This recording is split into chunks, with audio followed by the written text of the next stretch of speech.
Students, हमारा topic चल रहा था प्रबंध की विशेषताएं। प्रबंध की विशेषताओं में नेक्स्ट पॉइंट है, प्रबंध एक सार्वभौमिक क्रिया है। वह छोटे बड़े धार्मिक, राजनीतिक, सैनिक, सामाजिक, व्यावसायिक आदि संगठनों में की जाने वाली क्रिया है। तो ये प्रबंध एक सर्वव्यापी एवं सार्वभौमिक कार्य है। ऐसा नहीं है कि प्रबंध का कार्य केवल व्यावसायिक क्षेत्र में ही किया जाता है, बल्कि धार्मिक, राजनीतिक, सामाजिक इत्यादि क्षेत्र में भी प्रबंध का कार्य किया जाता है। और ऐसा भी नहीं है कि ये कार्य केवल भारत में ही किया जाता है, बल्कि विश्व के सभी देशों में ये कार्य किया जाता है। इसलिए प्रबंध को सर्वव्यापी कार्य माना गया है। अगली विशेषता है,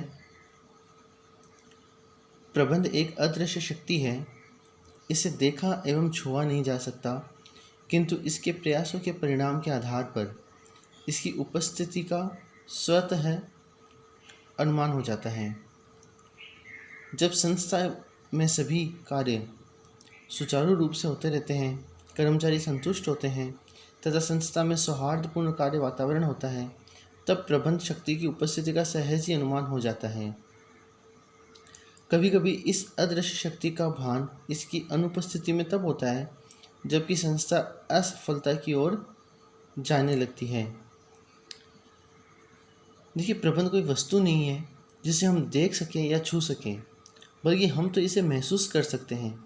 यदि किसी संस्था में सभी कार्य समय पर पूरे हो रहे हों, लक्ष्य समय पर प्राप्त किए जा रहे हों, कार्य विभाजन उचित रूप से किया गया हो, कर्मचारी नियम और अनुशासन में रहकर कार्य कर रहे हों, कर्मचारी अपने कार्य से संतुष्ट हों, तब हम ये सारी चीज़ें महसूस करके कह सकते हैं कि उस संस्था में व्यवस्थाएं अच्छी है, अर्थात प्रबंध कार्य सही तरीके से किया जा रहा है।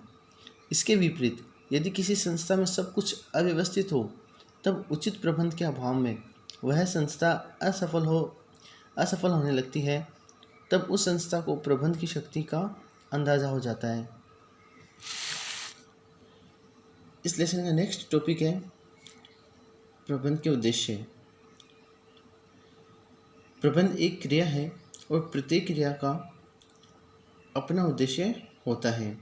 देखिए, प्रबंध एक कार्य है और जो भी कार्य किया जाता है उसका एक उद्देश्य जरूर होता है।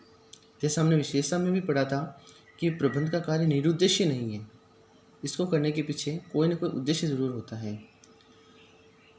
इस प्रकार प्रबंध के भी कुछ उद्देश्य हैं।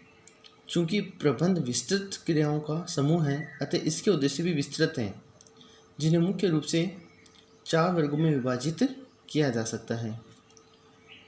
पहला है प्राथमिक उद्देश्य, दूसरा सहायक उद्देश्य, तीसरा व्यक्तिगत उद्देश्य और चौथा है सामाजिक उद्देश्य। हम सबसे पहले प्राथमिक उद्देश्य को समझेंगे। प्रबंध का प्राथमिक उद्देश्य किसी उपक्रम से संबंधित विभिन्न पक्षों की आकांक्षाओं को संतुष्टि प्रदान करना है, जिससे उपक्रम अपने उन लक्ष्यों की प्राप्ति कर सके जिसके लिए इसे स्थापित किया गया है। देखिए, प्राथमिक उद्देश्य संस्था के आधारभूत उद्देश्य होते हैं, जिनको प्राप्त करने के लिए ही किसी संस्था की स्थापना की जाती है। ये उद्देश्य संस्था के लाभ, विकास, ग्राहक सेवा तथा संस्था को दीर्घायु बनाए रखने से संबंधित होते हैं। इन उद्देश्यों की प्राप्ति से संस्था में हित रखने वाले विभिन्न पक्षकारों जैसे अंशधारियों, ग्राहकों आदि के हितों को संतुष्ट किया जा सकता है। प्रबंध के उद्देश्य के प्राथमिक उद्देश्य के 4 बिंदु हैं जो हम पढ़ेंगे। सबसे पहला है उचित लागत पर उत्पादों एवं सेवाओं का उत्पादन करना। दूसरा है उन उत्पादों एवं सेवाओं का उचित मूल्य पर वितरण करना, जिससे उपभोक्ताओं को संपूर्ण संतुष्टि प्राप्त हो। तीसरा उद्देश्य है उपक्रम में उन सभी संसाधनों को उचित पारिश्रमिक देना। और चौथा है उपक्रम को उचित मात्रा में लाभार्जन करना। ठीक है, प्रबंध के प्राथमिक उद्देश्य के जो 4 बिंदु हमने पढ़े हैं, उसका निष्कर्ष ये निकल कर आता है कि उचित मूल्य एवं लाभ पर वस्तुओं या सेवाओं का उत्पादन एवं वितरण, ग्राहकों को संतुष्ट करना किसी भी व्यावसायिक संस्था का प्राथमिक उद्देश्य हो सकता है। ऐसे उद्देश्यों से ही संस्था का विकास होता है तथा संस्था दीर्घायु बनती है।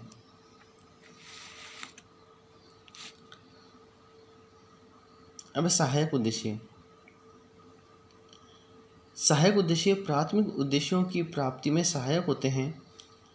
सहायक उद्देश्य किसी उपक्रम की आंतरिक कार्य प्रणाली से संबंधित होते हैं, जिससे कार्य निष्पादन में यथेष्ट कुशलता प्राप्त की जा सके। इसके अंतर्गत उपक्रम के विभिन्न संसाधनों का इस तरह प्रयोग करना होता है जिससे इन संसाधनों का योगदान अधिकतम हो सके। ये संसाधन मानवीय, वित्तीय एवं भौतिक रूप में होते हैं। विभिन्न संसाधनों की कार्यकुशलता और योगदान इस बात पर निर्भर करती है कि उनकी गुणवत्ता कैसी है, उनका कैसे उपयोग किया जाता है और उनके उपयोग में किस तरह सामंजस्य स्थापित किया जाता है। अतः प्रबंध के सहायक उद्देश्य हैं विभिन्न संसाधनों में गुणवत्ता उत्पन्न करना, इनका यथोचित समय एवं स्थान पर उपयोग करना, इनके उपयोग में सामंजस्य स्थापित करना ताकि सभी संसाधन एक दूसरे के पूरक के रूप में कार्य करें। देखिए, प्रबंध के सहायक उद्देश्य प्राथमिक उद्देश्य को प्राप्त करने में संस्था की मदद करते हैं। सहायक उद्देश्य संस्था की आंतरिक व्यवस्था से संबंधित होते हैं, अर्थात संस्था में कर्मचारी कार्य कर रहे हैं, संसाधनों का सदुपयोग कैसे किया जाए, संसाधनों की गुणवत्ता कैसे बढ़ाई जाए इत्यादि से संबंधित होते हैं, जिससे कि कार्य को कुशलतापूर्वक पूरा किया जा सके। सहायक उद्देश्य कर्मचारियों के कल्याण, उत्पाद एवं सेवा की किस्म में सुधार, उत्पाद विविधीकरण, नवप्रवर्तन इत्यादि से संबंधित होते हैं। इन उद्देश्यों का निर्धारण संस्था के प्राथमिक उद्देश्यों को ध्यान में रखकर ही करना पड़ता है।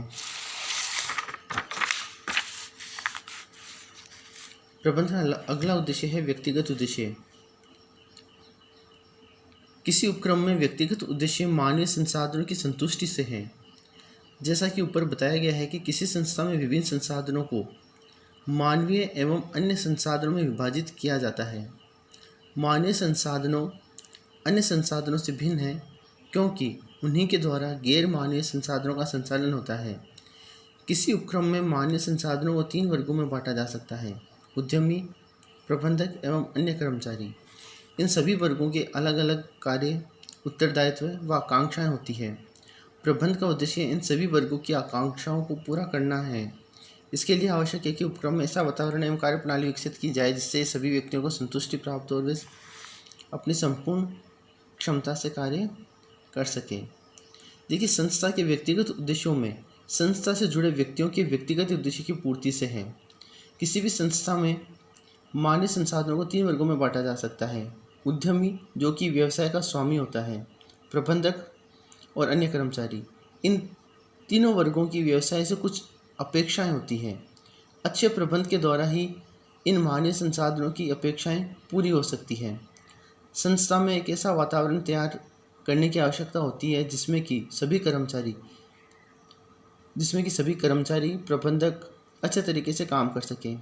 अच्छे वातावरण से प्रबंध कार्य अच्छा होता है और अच्छा प्रबंध होने से उद्यमी, प्रबंधक और कर्मचारी की आकांक्षाएं पूरी हो सकती हैं। अगला उद्देश्य है सामाजिक उद्देश्य। उपक्रम अपने संसाधन समाज से प्राप्त करता है, उनमें से कुछ को उत्पादों एवं सेवाओं में परिवर्तित करता है और पुनः समाज को देता है। इस प्रक्रिया के प्रत्येक चरण में सामाजिक उद्देश्य निहित होता है। इन उद्देश्यों में समाज के विभिन्न संसाधनों का विकास एवं उनका समुचित उपयोग, समाज के प्रत्येक घटक की इच्छा पूर्ति, समुचित आचरण में संलग्नता, अच्छे उदाहरण का प्रस्तुतिकरण आदि सम्मिलित हैं। देखिए, सामाजिक उद्देश्य समाज एवं स्थानीय समुदाय के प्रति दायित्वों को पूरा करने के लिए निर्धारित किए जाते हैं। यह हम सभी जानते हैं कि व्यवसाय समाज में एवं समाज के संसाधनों से किया जाता है, इसलिए व्यवसाय के समाज के प्रति कुछ दायित्व उत्पन्न हो जाते हैं। इन्हीं दायित्वों की पूर्ति के लिए प्रत्येक संस्था अपने कुछ सामाजिक दायित्व भी निर्धारित करती है। ये उद्देश्य संस्था तथा उसके प्रबंधकों को समाज के प्रति संवेदनशील बनाए रखते हैं। इन्हीं से संस्था की समाज में प्रतिष्ठा बनती है।